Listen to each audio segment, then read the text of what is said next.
राज्य में नर्सिंग नीति को मिली मंजूरी। स्वास्थ्य मंत्री ने कहा, गंभीर मरीजों का इलाज करने में मेडिकल कॉलेजों को बनाना होगा और अधिक सक्षम।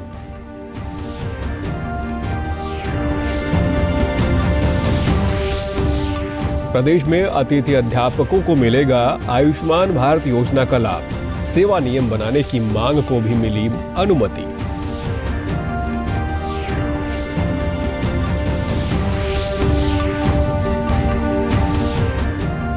कोविड से जान गंवाने वाले मृतकों के परिजनों को अंत्योदय सरल पोर्टल के माध्यम से दी जा रही है 50,000 रुपए की अनुग्रह राशि।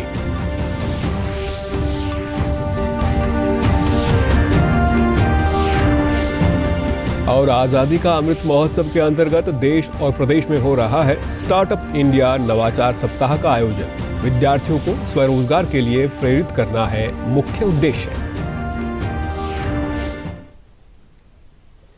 नमस्कार, मैं सुरेंद्र कुमार। अब समाचार विस्तार से।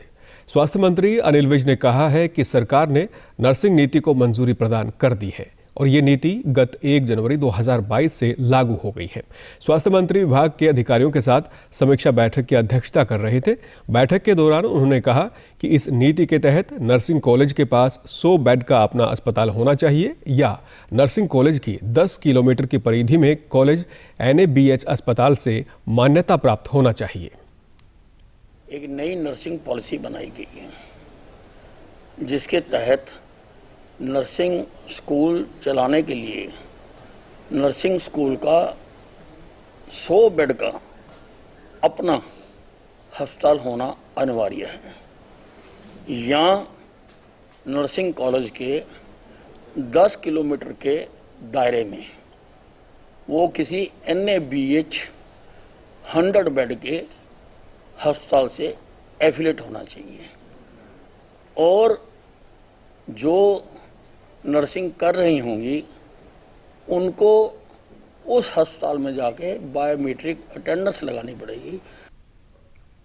स्वास्थ्य मंत्री अनिल विज ने कहा कि हमें अपने मेडिकल कॉलेजों को इस प्रकार से तैयार करना होगा कि वे गंभीर मरीजों को भर्ती करने में सक्षम हों और उनका उपचार इन कॉलेजों में हो सके। इसके लिए वहां पर आधुनिक सुविधाओं के साथ साथ निपुण और गुणवत्तापरक सेवा देने वाले कर्मियों को रखना होगा।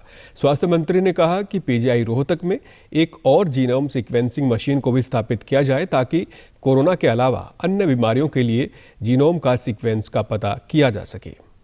ये कदम सरकार ने हरियाणा में क्वालिटी नर्सिस तैयार हों उसके लिए उठाया है। अक्सर देखने में आया है कि बिना इंफ्रास्ट्रक्चर के छोटे छोटे कमरों में नर्सिंग कॉलेज चल रहे हैं और उनका जो एक्सपीरियंस होता है, जो उनकी ट्रेनिंग होती है, वो इतनी माकूल नहीं होती है कि वो अपना काम कर सके। अतिथि अध्यापक संघ की लगभग सभी मांगों को सरकार द्वारा मान लिया गया है। शिक्षा मंत्री कंवरपाल गुर्जर ने कहा कि अतिथि अध्यापकों की आयुष्मान भारत योजना के तहत 5 लाख रुपए का बीमा और सेवा नियम बनाने की मांग को स्वीकार कर लिया गया है। अध्यापक संघ के साथ हुई बैठक के बाद शिक्षा मंत्री पत्रकार वार्ता में बताया कि अतिथि अध्यापकों के सेवा नियम 1 सप्ताह के भीतर ही लागू कर दिए जाएंगे। उन्होंने कहा कि अतिथि अध्यापक की मृत्यु होने पर उसके परिवार को 3 लाख रुपए की राशि देने की भी घोषणा मुख्यमंत्री द्वारा की जा चुकी है। शिक्षा मंत्री ने कहा कि अतिथि अध्यापकों को वर्ष में एक बार 10,000 रुपए भत्ते के तौर पर दिए जाएंगे और इसके अलावा उन्हें 20 आकस्मिक अवकाश भी दिए जाएंगे।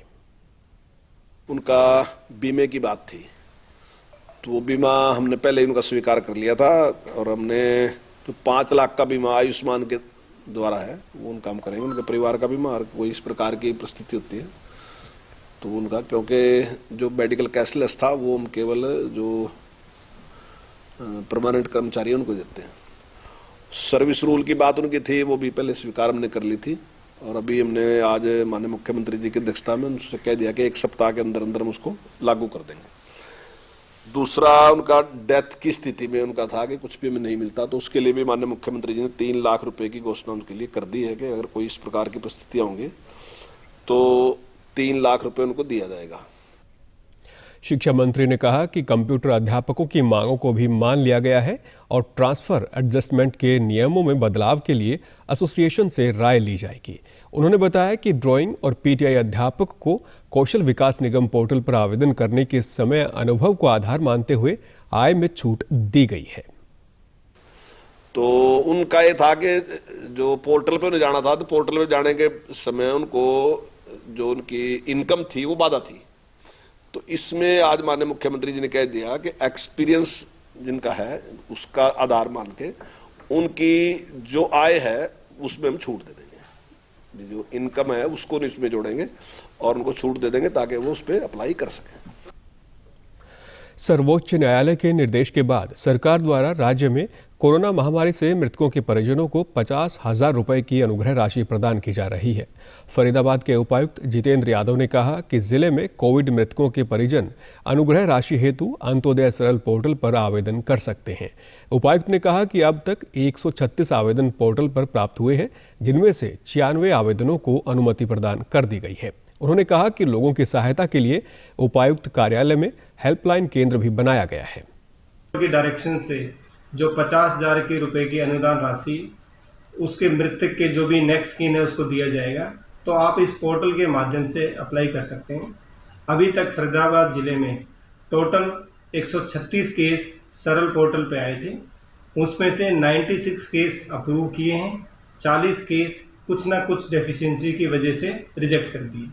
मेरी सभी लोगों से जिस भी हमारे परिजन ने अप्लाई किया है उससे निवेदन है कि डीसी ऑफिस में ही डीआरओ ऑफिस में एक हमारा ग्रीवेंस रिड्रेसल सेल बनाया गया है। छोटे मोटे कोई डॉक्यूमेंट्स या किसी अन्य वजह से जो पोर्टल के माध्यम से केसेस रिजेक्ट हुए हैं और आपको लगता है कि आपके पास रेलेवेंट डॉक्यूमेंट्स हैं, तो आप पुनः डीआरओ ऑफिस को विजिट करके ये सारे डॉक्यूमेंट्स दोबारा जमा करवा सकते हैं। करनाल में भी इस पोर्टल पर अभी तक 110 आवेदन प्राप्त हुए हैं, जिनमें से 24 आवेदकों को अनुग्रह राशि जारी कर दी गई है। करनाल के उपायुक्त निशांत कुमार यादव ने कहा कि कोविड से मृतक का कोई भी परिजन परिवार पहचान पत्र के माध्यम से पोर्टल पर आवेदन कर सकता है। जिन लोगों की कोविड-19 के तहत मृत्यु हुई थी, करनाल जिले में उन लोगों को अनुग्रह के तौर पे 50,000 रुपए की राशि दी जा रही है। इसके लिए जो आवेदक है उसको सरल हरियाणा पोर्टल पर अप्लाई करना होगा। आवेदक जो मृतक है उसके परिवार का कोई भी सदस्य हो सकता है और ये जो आवेदन है परिवार पहचान पत्र के आधार पर किया जाएगा और उसमें मृत्यु प्रमाण पत्र भी लगाना पड़ेगा और साथ में कोविड-19 पॉजिटिव रिपोर्ट भी लगानी पड़ेगी। अभी तक करनाल जिले में सरल हरियाणा पोर्टल पर 110 आवेदन प्राप्त हुए हैं, जिनमें से 61 आवेदनों को डीसी ऑफिस के द्वारा मंजूरी दे दी गई है और 24 आवेदकों को तो उनके खाते में राशि भी पहुंचा दी गई है। उद्योग, संवर्धन और आंतरिक व्यापार विभाग द्वारा देश भर में 10 से 16 जनवरी तक पहले स्टार्टअप इंडिया नवाचार सप्ताह का आयोजन किया जा रहा है। आज़ादी के अमृत महोत्सव के अंतर्गत प्रदेश में इस सप्ताह का आयोजन सभी स्टार्टअप इंक्यूबेशन सेंटर्स में भी हो रहा है। उच्च शिक्षा विभाग के उपनिदेशक हेमंत वर्मा ने बताया कि प्रदेश के विश्वविद्यालयों में स्टार्टअप इंक्यूबेशन सेंटर खोले गए हैं, जिनका लक्ष्य विद्यार्थियों को स्वरोजगार के लिए प्रेरित करना है। उन्होंने बताया कि इन स्टार्टअप केंद्रों के माध्यम से उद्यमी बने लगभग 150 छात्रों ने पिछले 3 महीने में लगभग 1 करोड़ रुपए का राजस्व प्राप्त किया है। नीति एक लेकर आई हरियाणा सरकार और उस नीति के तहत अलग अलग यूनिवर्सिटीज़ में इंक्यूबेशन सेंटर खोलने का निर्णय लिया गया और अभी फ़िलहाल हमारे 7 यूनिवर्सिटीज़ में इंक्यूबेशन सेंटर्स चल रहे हैं, जो सारी स्टेट यूनिवर्सिटीज़ हैं। इसके अलावा प्राइवेट यूनिवर्सिटीज़ भी इंक्यूबेशन सेंटर्स अपने यहाँ चला रही हैं और बच्चों को उसका बहुत फ़ायदा हो रहा है। Startup accelerator chamber of commerce India की मुख्य कार्यकारी अधिकारी विनीत खुराना ने बताया कि उद्यमियों के उत्पादों को बाजार तक पहुंचाने के लिए भी ये केंद्र विशेष सुविधाएं प्रदान कर रहे हैं। सारे बच्चों को जो कॉलेजेस में इस समय पढ़ रहे हैं उनको स्वरोजगार और स्टार्टअप क्रिएट करने के लिए प्रेरित करते आए हैं। हरियाणा सरकार के कुछ इनिशिएटिव्स जिनको हम प्रमोट करते हैं उसमें स्टार्टअप इंक्यूबेटर सेंटर डेवलपमेंट, जो कि अलग अलग डिस्ट्रिक्ट्स में बनाए गए हैं और उसके चलते कॉलेज में पढ़ने वाले कई बच्चे कई सुविधाओं का फायदा उठाते हैं। रामचंद्र ने बताया कि इन स्टार्टअप इंक्यूबेशन सेंटर से मिले मार्गदर्शन से उन्हें स्वरोजगार स्थापित करने में सहायता मिली। उन्होंने बताया कि सोशल मीडिया मार्केटिंग का नया स्टार्टअप शुरू किया है, जिसके द्वारा उद्यमियों के उत्पादों की ऑनलाइन और ऑफलाइन बिक्री करने में सहयोग किया जाता है। 2499 रुपये से काम शुरू किया। पहले मैं LED लाइट्स की रिपेयरिंग करना सीखा मैंने, फिर उसके बाद मन में आया कि मैं अपना काम अच्छे लेवल पे करूं, उसके लिए मुझे काम करना था। फिर उसके लिए मुझे स्टार्टअप इंडिया की तरफ से और स्टार्टअप इंक्यूबेटर जो पंचकुला में मेरे कॉलेज में स्थित है, उसकी तरफ से मुझे सहयोग मिला। हरियाणा गवर्नमेंट और केंद्र सरकार की तरफ से स्टार्टअप इंडिया की जो मुहिम शुरू हुई है, उसके अंतर्गत मैं स्टार्टअप इंक्यूबेटर सेंटर अपने कॉलेज में जो कि मेरे स्थित है की मदद से बहुत ही अच्छे से अपना स्टार्टअप शुरू किया। मैं सोशल मीडिया मार्केटिंग के जरिए नए जो उभर रहे बिजनेसेस हैं और एग्जिस्टिंग बिजनेसेस हैं, उनकी हेल्प करता हूं ग्रो करने में। डीडी न्यूज़ हरियाणा पर देश और प्रदेश से जुड़ी खबरों को विस्तार से जानने के लिए आप हमारे साथ फेसबुक, ट्विटर और यूट्यूब के माध्यम से भी जुड़ सकते हैं। हमसे जुड़ने के लिए आप हमारे सोशल मीडिया हैंडल को भी फॉलो कर सकते हैं। अब आप अपने मोबाइल फ़ोन से QR कोड स्कैन कर हमारे यूट्यूब चैनल पर सीधे पहुंच सकते हैं। फसल कटाई का त्यौहार लोहड़ी आज उत्तर भारत, विशेष रूप से पंजाब, हरियाणा, हिमाचल प्रदेश, दिल्ली, जम्मू और चंडीगढ़ में परंपरागत हर्ष और उल्लास के साथ मनाया जा रहा है। ये पर्व सर्दी की लंबी रातों के अंत और गर्मी के लंबे दिनों की शुरुआत का प्रतीक है। आज से सूर्य उत्तरायण की ओर बढ़ता है। लोहड़ी के अवसर पर अग्नि की पूजा की जाती है। फसल कटाई से जुड़े इस उत्सव के अवसर पर मूंगफली, रेवड़ी और गज्जक पड़ोसियों, मित्रों और संबंधियों में बांटे जाते हैं। मुख्यमंत्री मनोहर लाल ने ट्वीट के माध्यम से प्रदेशवासियों को लोहड़ी की शुभकामनाएं दी हैं। उप मुख्यमंत्री दुष्यंत चौटाला ने भी लोहड़ी पर प्रदेशवासियों को बधाई देते हुए कहा कि ये नई फसल के स्वागत, हर्षोल्लास और आपसी मेल मिलाप का पर्व है। मुख्यमंत्री मनोहर लाल ने 52 नेशनल यूथ अवॉर्डी को खेल विभाग में रोजगार दिए जाने की घोषणा की है। राष्ट्रीय युवा दिवस के अवसर पर उन्होंने 10,000 से अधिक आबादी के 125 गांव में कमल क्लब बनाकर युवाओं को जोड़ने की भी घोषणा की। मुख्यमंत्री ने कहा कि कमल क्लब में अधिक से अधिक युवाओं को जोड़ा जाएगा। सबसे पहले 10,000 के आबादी के गाँव लिए जाएंगे, इसके बाद 8,000 और फिर इसके कम आबादी वाले गाँव में ये क्लब स्थापित किया जाएगा। उन्होंने कहा कि सरकार युवाओं को नए स्टार्टअप शुरू करने के लिए भी अवसर प्रदान कर रही है, ताकि उद्योगों को बढ़ावा मिल सके और युवाओं को नए रोजगार प्रदान हो सके। इनको व्यस्त करने के लिए गांव-गांव में क्लब बनाने की योजना हमारी है।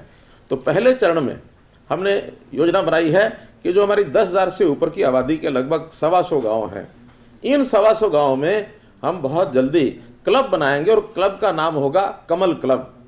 तो ऐसे कमल क्लब की स्थापना करके ये 120 या 125 जो गांव होंगे, पहले चरण में ये होंगे। अगले चरण में 10,000 की बजाय उसको 8,000 लाएंगे, 6,000, 5,000 लाते हुए आगे गांव के अंदर कमल क्लबों की स्थापना करके और उन युवाओं की जो रुचि है, जो भी उनके अंदर क्षमता है, योग्यता है, शारीरिक बल है, बुद्धि है, उसके हिसाब से समाज सेवा के वो लोग काम करें। मुख्यमंत्री ने कहा कि प्रदेश सरकार 18 से 35 वर्ष के युवाओं को शिक्षा, संस्कार, स्किलिंग और खेलों से जोड़ने के लिए निरंतर अभियान चला रही है। उन्होंने कहा कि खेलों में देश के कुल पदकों में 35 से 50% पदक हरियाणा के खिलाड़ियों के आते हैं। 18 वर्ष से लेकर 35 वर्ष तक की जो आयु होती है, इस आयु में युवा को उसको यानी शिक्षा चाहिए, उसको संस्कार चाहिए, उसको स्किलिंग चाहिए और युवा के मन में एक उत्साह, उमंग होती है, शरीर में ताकत होती है। उस ताकत का, शक्ति का, उसके स्वस्थ शरीर का उपयोग खेलों के कारण से भी बहुत आगे बढ़ता है। प्रधानमंत्री नरेंद्र मोदी की सुरक्षा में हुई चूक के मामले में एक स्टिंग ऑपरेशन का वीडियो सामने आने के बाद मुख्यमंत्री मनोहर लाल ने पंजाब की कांग्रेस सरकार की निंदा की है। उन्होंने कहा कि प्रधानमंत्री की सुरक्षा को खतरे में डाला गया है। पंजाब सरकार प्रधानमंत्री की सुरक्षा में विफल रही है। सुप्रीम कोर्ट ने भी इस मामले में जस्टिस इंदु मल्होत्रा की देखरेख में 5 सदस्यों की एक कमेटी बनाई है। इसके बारे में कहा गया तो सुप्रीम कोर्ट ने कमेटी बनाई है। जस्टिस इंदु मल्होत्रा की देखरेख में ये कमेटी बनी है 5 लोगों की, और ये कमेटी बहुत जल्दी रिपोर्ट देगी। निश्चित रूप से जो सच्चाई है वो सामने आएगी और सच्चाई आने के बाद पंजाब के जो मुख्यमंत्री हैं चन्नी जी और कांग्रेस सरकार, उनका जो पटाक्षेप होगा और इसका एक घिनौना हरकत जो हुई है, इसकी निंदा जितनी की जाए उतनी कम है। अंत में इस बुलेटिन के मुख्य समाचार एक बार फिर। राज्य में नर्सिंग नीति को मिली मंजूरी। स्वास्थ्य मंत्री ने कहा, गंभीर मरीजों का इलाज करने में मेडिकल कॉलेजों को बनाना होगा और अधिक सक्षम।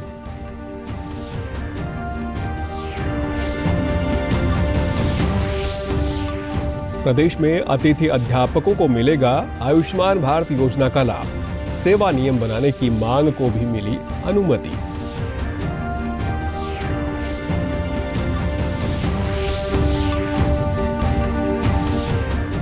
कोविड से जान गंवाने वाले मृतकों के परिजनों को अंत्योदय सरल पोर्टल के माध्यम से दी जा रही है 50,000 रुपए की अनुग्रह राशि।